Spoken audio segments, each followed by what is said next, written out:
Yuk kita dengarkan cerita Timun Mas, cerita anak dari Jawa Tengah.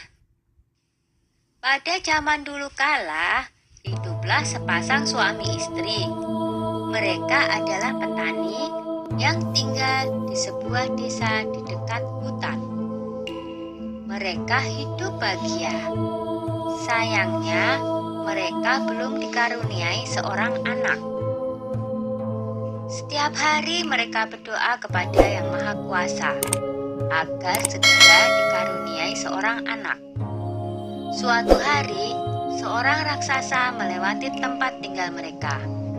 Raksasa itu kemudian memberi sebuah biji mentimun. Tanamlah biji ini, nanti kau akan mendapatkan seorang anak perempuan, kata raksasa. Terima kasih raksasa, kata suami istri itu. Tetapi ada syaratnya. Pada saat usianya 17 tahun, kalian harus serahkan anak itu kepadaku, saut raksasa. Tanpa pikir panjang, mereka segera menerima biji itu dan menyetujuinya. Suami istri itu kemudian menanam biji mentimun itu. Setiap hari mereka merawatnya dengan baik. Beberapa bulan kemudian tumbuhlah sebuah mentimun yang berwarna keemasan. Buah mentimun itu semakin lama semakin besar dan berat. Ketika masak, mereka memetiknya. Dengan hati-hati, buah itu pun mereka potong.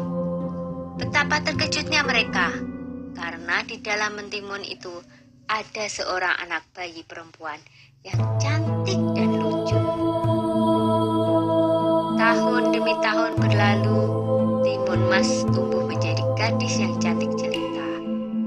Kedua orang tuanya sangat bangga padanya. Tapi mereka juga takut, karena pada usia 17, mereka harus menyerahkan Timun Emas kepada raksasa sesuai dengan perjanjian mereka. Ketika Timun Emas berumur 17 tahun, si raksasa datang. Pak Tani berkata, "Tunggulah sebentar, Timun Emas sedang bermain. Istriku akan memanggilnya." Lalu ia segera menemui anaknya.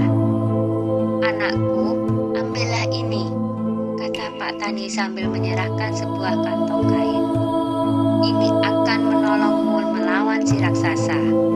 Sekarang larilah secepat mungkin." Timun Mas pun segera melarikan diri. Raksasa segera berlari mengejar Timun Mas. Raksasa semakin dekat. Timun Mas segera mengambil segenggam garam dari kantong kainnya.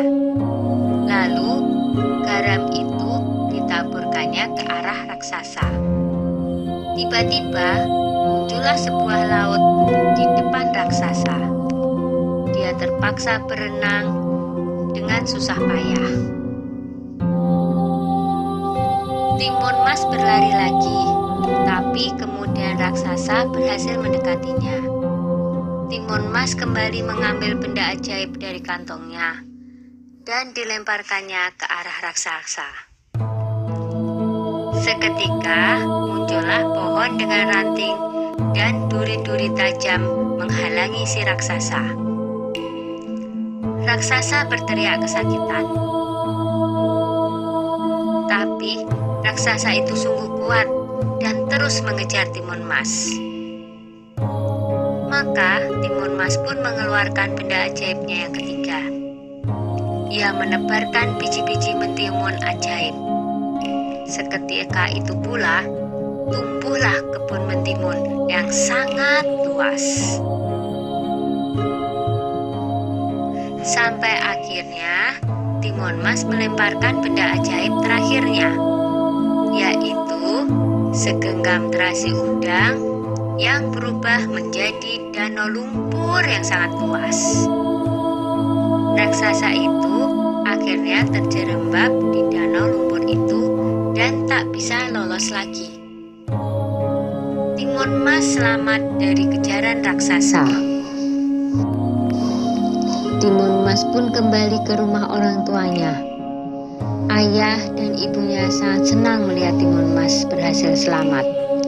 Sejak saat itu, mereka hidup bahagia bersama-sama.